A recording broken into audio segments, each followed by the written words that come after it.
She was always in my way and really annoying, my husband said angrily right to the end. It made me wonder if he was even human. He was the worst, not just as a parent, but as a person. I felt sorry and determined to get revenge as I stood in front of everyone at the funeral, reading the letter our daughter left behind. When I read it, my husband's face turned pale. Then my father-in-law angrily asked what I was doing. Revenge was about to begin. My name is Elma. I'm a 40-year-old housewife. I've been married to Carl for 15 years. We met in high school, became classmates, and eventually started dating. We got closer during a school project and continued dating through college. After college, Carl got his own place, and I often visited him. We both started working, but we still made time for dates and trips. 3 years into our working lives, we decided to get married. Since we had dated since high school, meeting each other's families went smoothly. Our wedding was attended by many people, including our high school classmates. We started our married life happily. 3 years later, our daughter Rosa was born. Carl was thrilled when he held Rosa for the first time. He promised to protect our family, and I thanked him. He seemed so reliable and larger than life. After giving birth, I worked part-time at Carl's company to spend more time with Rosa. Raising her was joyful, and every milestone filled us with excitement. Carl regretted missing some moments, but enjoyed spending time with us on his days off. As Rosa grew, we enjoyed taking her to different places and watching her experience new things. We were excited about her future dreams and the journey she would take. Everything changed when Rosa was in the 3rd grade. I was working part-time when suddenly I got a call from the hospital. Rosa had collapsed during class. I rushed there in a panic, and my husband left work early to join me. The doctor gave us the shocking news. Rosa had a rare disease, and she probably only had about a year to live. We were devastated. As time passed, Rosa grew weaker. 6 months later, she couldn't walk properly and had to stop going to school. We spent most of our time in hospitals or at home. Eventually, she couldn't even get out of bed. I quit my part-time job to take care of her full-time. It was crucial that we supported her with all we had. Around this time, my husband's attitude started to change. He would easily get in a bad mood at home. Even simple things like dinner would set him off. He complained about everything and was always irritable. The atmosphere at home became tense whenever he was around, but it was peaceful when it was just Rosa and me. He started coming home late, claiming it was because of overtime. I felt relieved when he was late because his presence was mentally exhausting, but I also felt lonely. He stopped caring about Rosa and refused to spend time with her, saying it was enough to take care of her during the day. My daughter was fighting hard to live, but my husband couldn't see her efforts. Instead of praising her, he complained about having to be involved as a parent.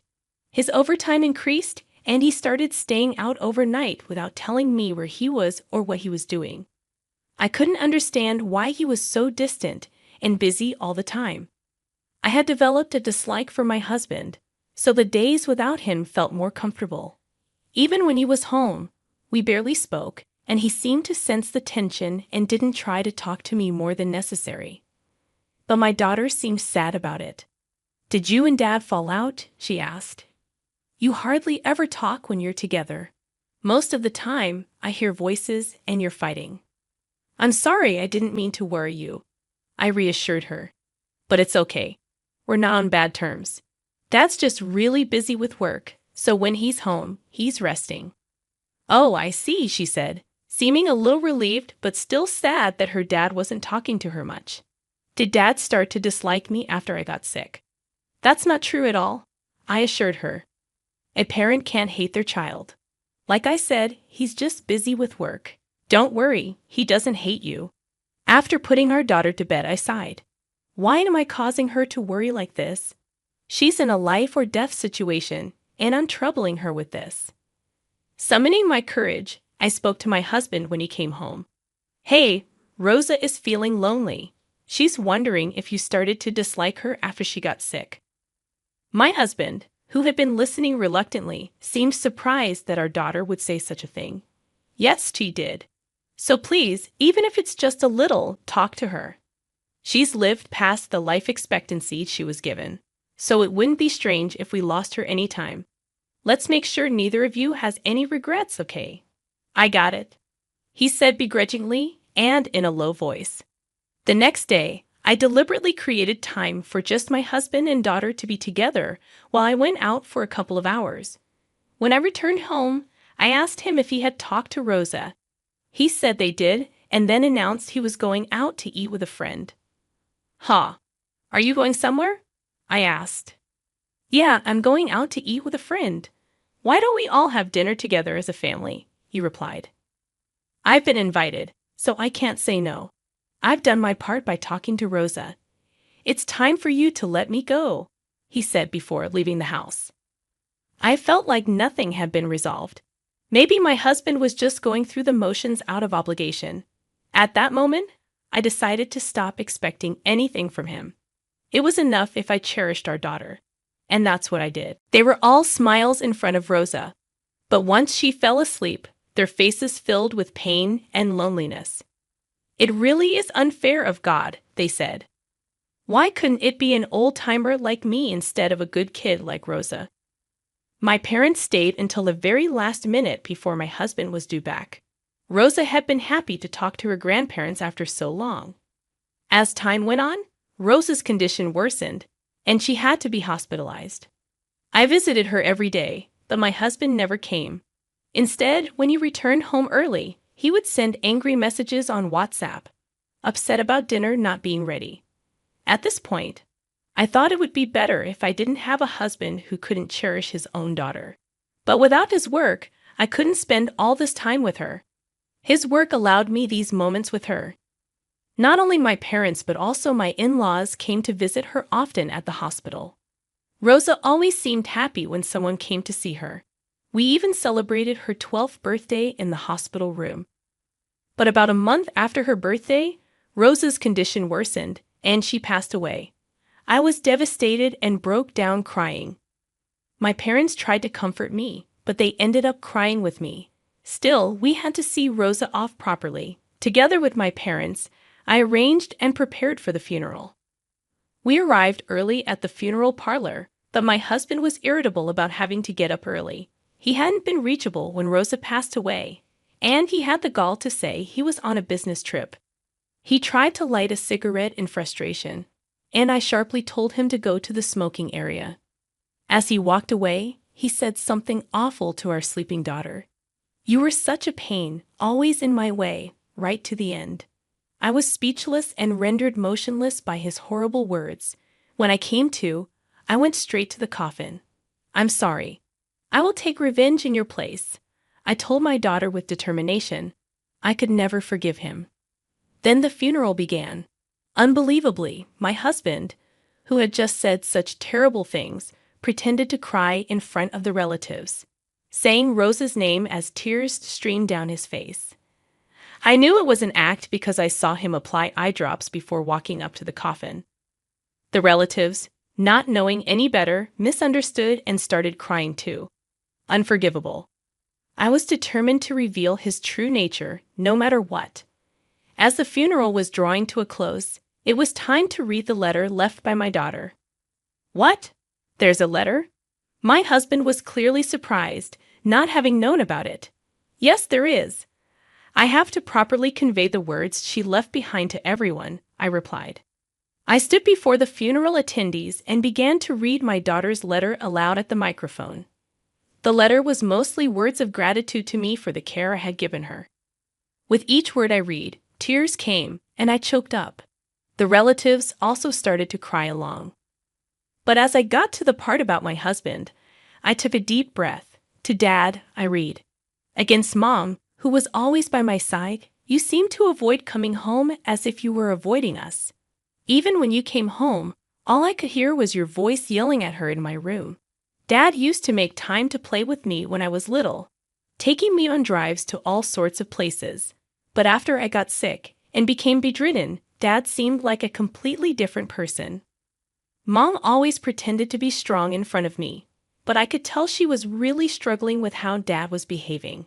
It hurt me, thinking maybe it was my fault things turned out this way, but it seems that wasn't the case. Remember the day Mom went shopping, and it was just Dad and me at home? You came to my room and talked to me. Then, maybe because Mom asked you to, I was so happy. It felt like the old Dad had come back. But then, thinking I was asleep, you took a phone call. You were talking to a woman I don't know. I heard everything. You were planning a week-long trip. Did you enjoy the Disney trip you went on behind our backs? And you told that woman on the phone that you loved her. Hearing that, I realized you don't care about Mom or me anymore. So please, after I'm gone, divorce Mom. Don't make her unhappy anymore. Let her be free from you. When I finished reading the letter, the room was buzzing. My husband stood there, pale as a ghost. What the hell are you doing? My father-in-law's angry voice boomed. The revenge had begun. My husband just stood there, speechless, stuttering. Ah. My father-in-law grabbed him by the collar and yelled, "You fool!" before striking him across the face. My husband, staggering, denied the affair, saying, "It's not what it looks like. There must be some mistake." But my father-in-law replied, "What's the mistake? Rosa would never lie." My husband stuck to his denials, holding the microphone. "I haven't had an affair," he insisted, but I wasn't buying it. "I've already caught you. Stop with the futile resistance," I told him. Yes, I had seen my daughter's letter beforehand and hired a private investigator. I had gathered plenty of evidence of my husband's affair. I showed the photo on my smartphone to everyone at the funeral. All the relatives attending glared at my husband. "How could you go on an affair trip when your own child's life was hanging by a thread? You're finished as a human being. I didn't raise you to be such a terrible adult." My parents disowned him. My husband collapsed on the spot, trying to escape the pain. "That's no excuse for having an affair. And if that were true, you would have spent more time with Rosa. Don't lie now when we've come so far," I admonished him. Then I heard from his parents that he was asking them for money for Rosa's medical expenses because it was so costly. "You exploited your daughter's illness to collect money and have an affair, didn't you?" I accused him. "Don't give me that. How dare you do such low things and then talk about suffering? Rosa was the one suffering the most, fighting desperately to survive her illness. To have a father like you, Rosa was the one to be pitied." I shouted at him with all my might. He fell on his butt, let out a small yelp, and then hurriedly ran away from the place.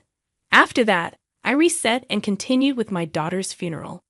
My in-laws apologized deeply and offered to help with the divorce and alimony in any way they could. I proceeded with the divorce and demanded alimony through a lawyer introduced by my father-in-law. But that wasn't enough for me. I took the house my husband had bought and also told everyone at his workplace about what he had done. My ex-husband quickly lost all credibility at the company and was demoted and sent to work in a remote location. He asked his affair partner to come with him, but she promptly dumped him, saying she had no interest in a man without money. In the end, to his affair partner, my ex-husband was just a rich plaything. He was abandoned by his parents and relatives, left to work alone in a distant place, living a lonely life. It's all what he deserves. And honestly, I'd like to beat him up to my heart's content if I could. Meanwhile, I sold the house I got from my ex-husband and moved back to my parents' house. With the alimony from my ex-husband and his affair partner, I had a considerable amount of money. I didn't feel like working for a while after my daughter passed away, but gradually I started to think more positively and began working part-time at a cafe near my parents' house. Mom's homemade cake. Rosa loves it so much. I remember my daughter saying that. Now I bake sweets every day while working at the cafe and honing my pastry skills. I hope to one day serve my own creations on the menu. Just like how my daughter was happy eating my cake, I want to see someone else smiling while eating my cake, for my daughter's sake. I have to live my life to the fullest. With that thought, I put my all into working towards my dream.